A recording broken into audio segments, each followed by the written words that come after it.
Welcome to week 3. In this presentation, we will be discussing survey research. Survey research is one of the most common study designs used in research. On your screen, I give an example of the National Health and Nutrition Examination Survey, commonly called NHANES. It is one of the largest surveys conducted in the United States and has been conducted since the 1990s. A survey is a cross-sectional study that allows us to collect information on research participants at one point in time. It is commonly used to gather the opinions of a large group of individuals about a particular topic or an issue. Some important characteristics about the survey is that the information that is collected is usually done so from a group and usually used to describe some aspect of characteristics of the population. So for example, if I wanted to know about the prevalence of a particular disease, let's say diabetes, I could do a survey to find out the prevalence of diabetes in the United States population.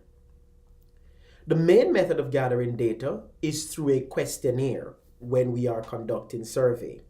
And the information that is collected on a sample, which is a subset of a population, rather than every member of the population. Survey design is what we would consider a basic descriptive research design, and it's different from empirical research because there is no experimental manipulation. So essentially, you are gathering people's opinions and views. It provides the characteristics of the group at one point in time, hence the name cross-sectional study. It may also be presented as averages or ranges. That's the data that is collected. Usually, we begin our survey or questionnaire for the survey by collecting information on age, gender, race, ethnicity, education, academic classification, and oftentimes, if it's a health survey, information on health status such as height and weight, blood pressure are often collected. In this next slide, I want to highlight an example of descriptive data that is collected using survey research. The data that is presented on your screen is descriptive data from the Springfield Elementary School, and it highlights the grade level, kindergarten 1st through to 5th, as well as the number of students, the age range of these students, and anthropometric data collected for each of the students in the individual classes. And these are just some common types of data that could be collected utilizing the survey approach. Surveys are usually administered in various forms. They can be administered through the mail, and so this is where we would send our questionnaire or our survey questions through the post, and individuals will fill that out, and this is what we'd commonly call self-administered questionnaires.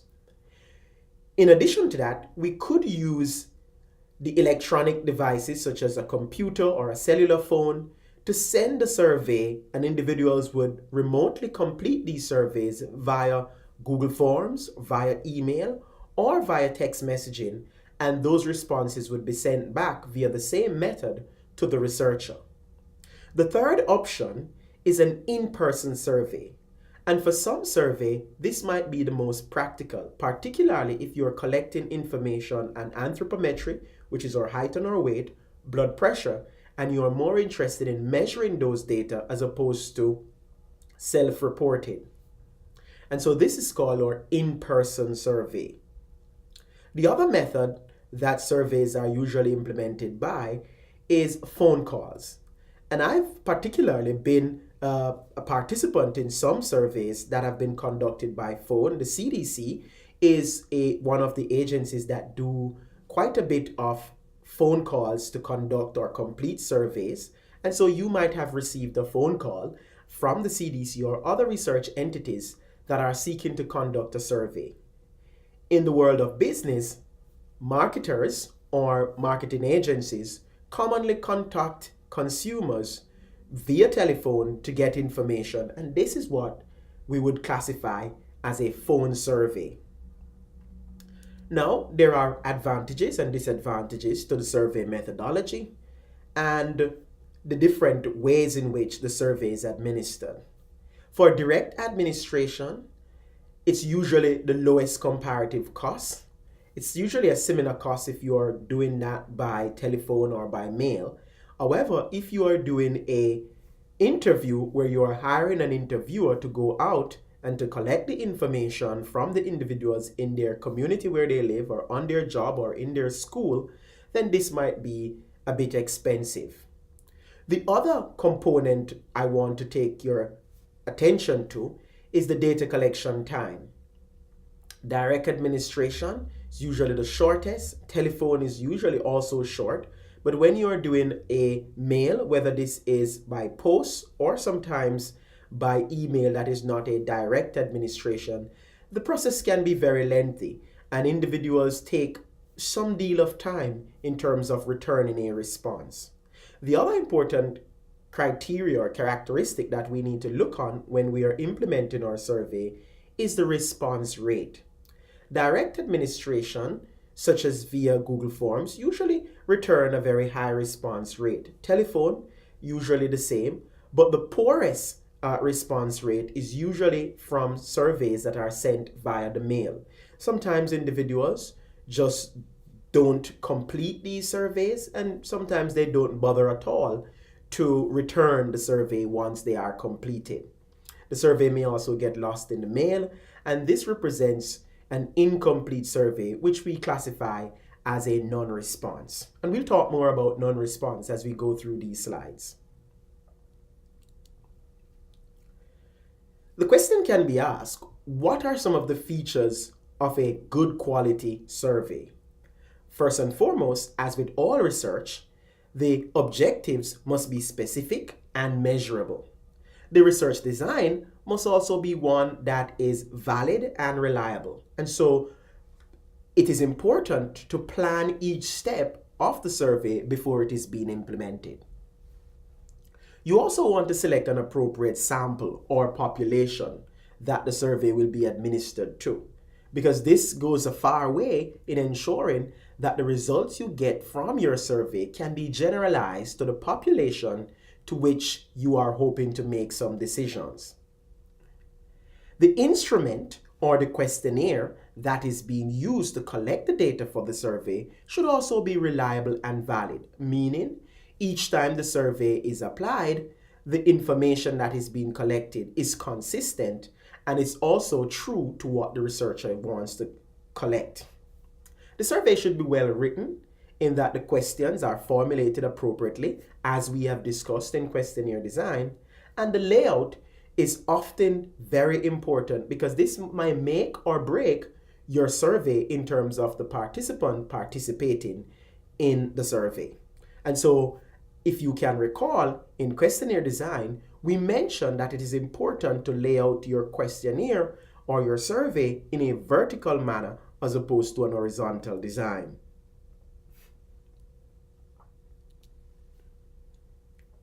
The survey is not considered an observational design, but rather descriptive because it is providing information on individuals and about their views or their opinions on a particular topic or issue.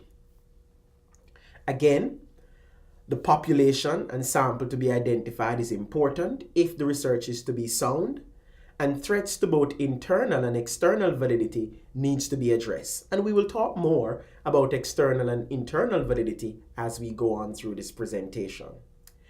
The survey research data collection method should also be very clear and pre-planned to ensure good implementation.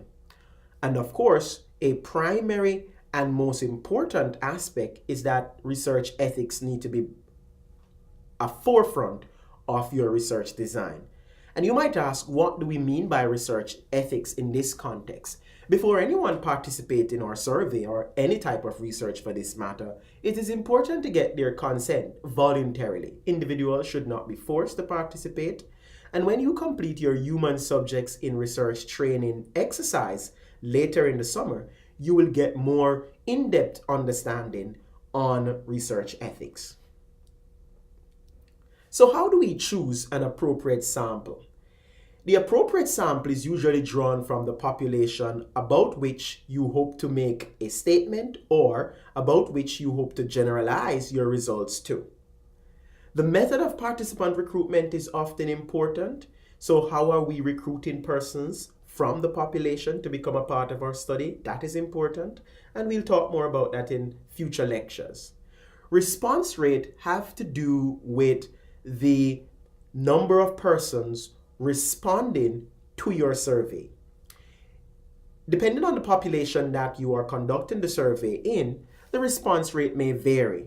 One, however, should aim to get a response rate of greater than 90%, which means that if you conduct a survey and you approach 10 individuals, you would like to have response from at least 9 of those individuals. This goes a far way in ensuring that the data you have collected for the survey is representative of the population that the sample was drawn from.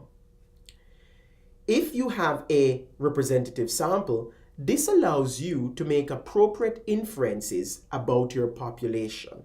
And so selecting an appropriate sample and recruiting in a random way from this population, is very important. We have dealt a lot with reliability and validity of the instrument when we spoke about questionnaire design. But just to remember that the reliability of the questionnaire assures us that the words of the specific questions are interpreted the same way in any setting and that the respondent answers the same way in any setting. So you want a reliable instrument. We also want a valid instrument, and a valid instrument suggests that the questions will always yield information that can be used as a true measure of what you, the researcher, are looking for. And so you need to ensure that your instrument that is being utilized for your survey is both valid and reliable. Formatting the question or your survey is also important. It should be easy to read. The questions should be specific. Very sensitive questions need to come at the end of the survey, particularly if you're asking persons about involvement in violence, use of illicit drugs, or some types of sexual activity. It is important to ensure that the questions are clearly written, because if in the case you are doing a mail-out survey via the post, no one will be there to clarify questions that the participant may not understand. The layout is important. The sequencing of questions need to be very organized and ordered in a way so that sensitive questions, again, are at the end or near to the end. Group questions that are similar in one subheading. And overall, the layout should be appealing visually. How do we put it all together when we are doing our survey? I will now go through 10 basic steps that we should consider when conducting survey research. The first thing we want to do is to identify our research question. As in all research, the question is important and is usually derived from your problem statement or from the literature review. Establishing a budget and a timeline is also important so that you can have an idea as to what it will cost and how long it will take to conduct this survey research. A review of the literature on the specific topic or question that is being asked is important because it informs the methodology and also identify the gaps to ensure that the question you're answering is the right one, meaning it's a novel question, one that has never been answered before. You want to identify the population, and from the population you will want to draw your sample. Again, remember that the sample is a subset of the population and should be representative of the population. Developing the instrument is the next step. And in this step, you want to ensure that the instrument is both valid and reliable. Once you have developed your instrument, you want to test this instrument. And again, we're testing this instrument by using individuals who are similar to the sample that we're going to administer it in to give us feedback on this instrument. Once you have done that and make the necessary corrections to your instrument or your survey questionnaire, you can then go ahead and implement your survey. Once the survey is implemented, the data that is collected can be entered into a statistical package such as SPSS, Microsoft Excel, or others, and then it can be analyzed. The findings of the survey is then prepared in the form of a report or a presentation and shared with the relevant stakeholders.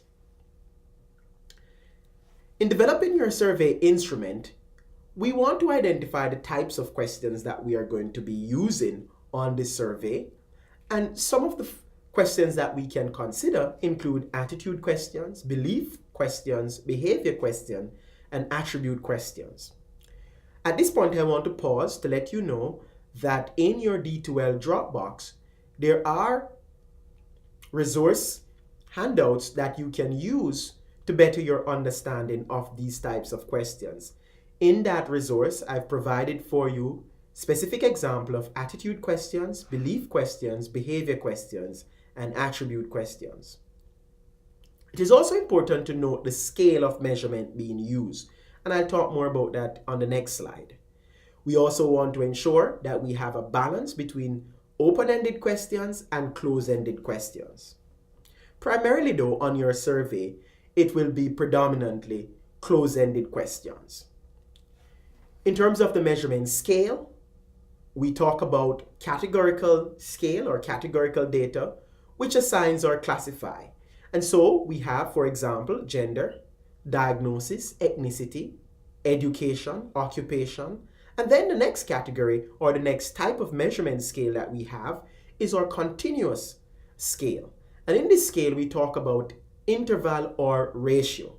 And an interval or ratio variable, for example, would be age, years of experience, and then the next under the continuous scale would be ordinal. Pain usually comes as an ordinal variable because your pain can be minimal, moderate, or severe. And therefore, an individual who is facing severe pain would be quite different from an individual who report that they are experiencing minimal or moderate pain. You also have the Likert scale, and on this scale, it is commonly used to assess agreement. And so you will begin by having strongly agree all the way through to strongly disagree. Please note that this is a balanced scale. So similar to how we have agree, we have disagree. Similar to how we have strongly agree, we also have strongly disagree. And in the middle, we have neutral. We also have what is known as the visual analog scale. And this is commonly used to describe pain. And individuals are given images from which they are to highlight or describe the level of pain that they're experiencing. So from a smiley face, which represents no pain, to a grimacing face that highlights the most or the worst pain that an individual is facing, we move from a scale of 0 to 10. And this is primarily very important, especially if we're looking at the adolescent population or children that more relates better to images as opposed to words that are commonly used for questionnaires. Open-ended questions, as we have discussed before, do not provide response choices, and therefore the participant is free to provide limitless responses. They are useful if we're asking about attitudes, beliefs, and behavior, and they primarily yield qualitative data. For example, we might ask an individual to describe the characteristic that they feel are important to be an effective physical therapy practitioner, and the person may go on and ask and report whatever their opinion, belief, or views is on that. Closed-ended questions, on the other hand, give respondents specific choices from which they will choose. An example of a simple dichotomous closed-ended question would be, are you currently practicing physical therapy? And the answer to that is yes or no. And these are the common questions that are used in a survey. There are some other materials that might be needed when you are conducting your survey. Sometimes it is important to have a cover letter that explains or introduces the survey to the participants. It usually provides some amount of context, the background. It may also go ahead and define terms that are used in the survey that are not common to the lay public.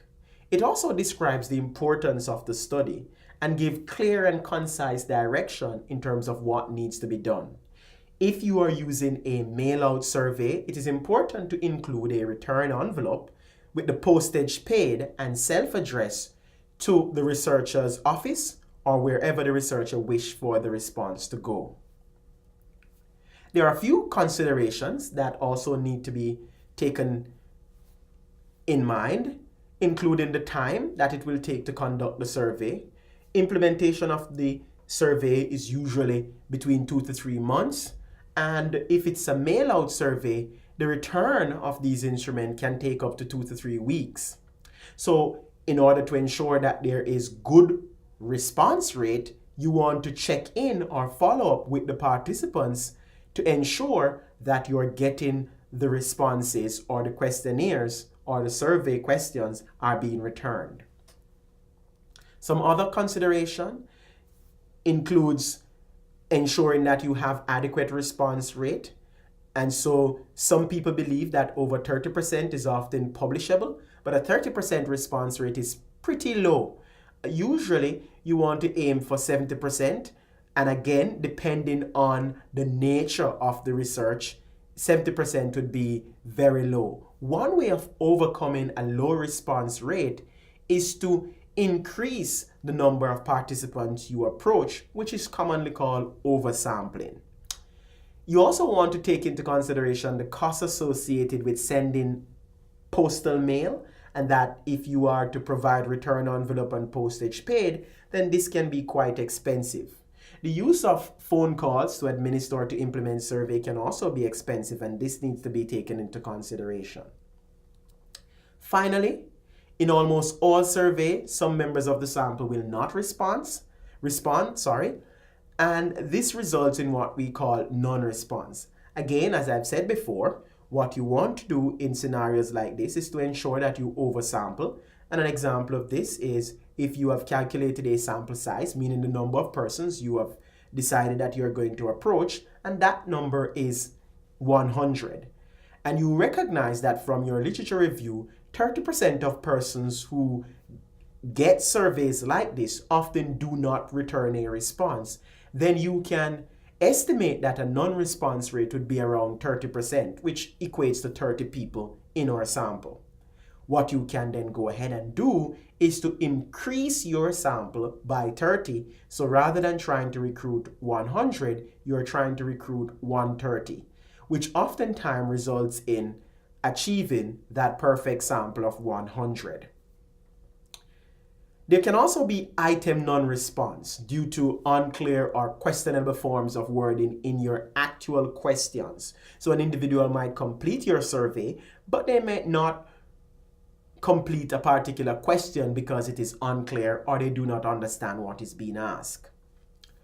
Non-response, therefore, is a serious problem and needs to be given adequate attention before the survey.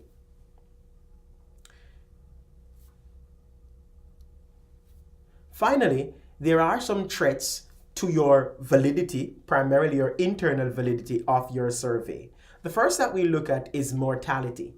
And this occurs where you are asking individuals to give you information that dates in the past, and this information might not be at the forefront of their mind, or the individuals might just not recall. And it's a type of recall bias. Another form of mortality primarily occurs in longitudinal studies, which is where participants, when they're being followed over time, might not be willing to participate in a third or fourth tranche of this study. And so the participant data is usually lost. The other important threat to validity is instrumentation decay. And in instrumentation decay, if your instrument or your survey is particularly long, the individual might get tired and just not complete the survey. Or if it is administered in person and the participant feel rushed, they might opt to discontinue or not to participate any at all.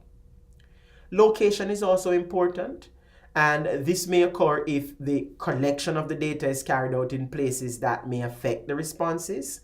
So again, you want to think about the fact that when you're conducting your survey, if it is in person, the individual should be in a space that they feel comfortable with sharing their views and their opinions.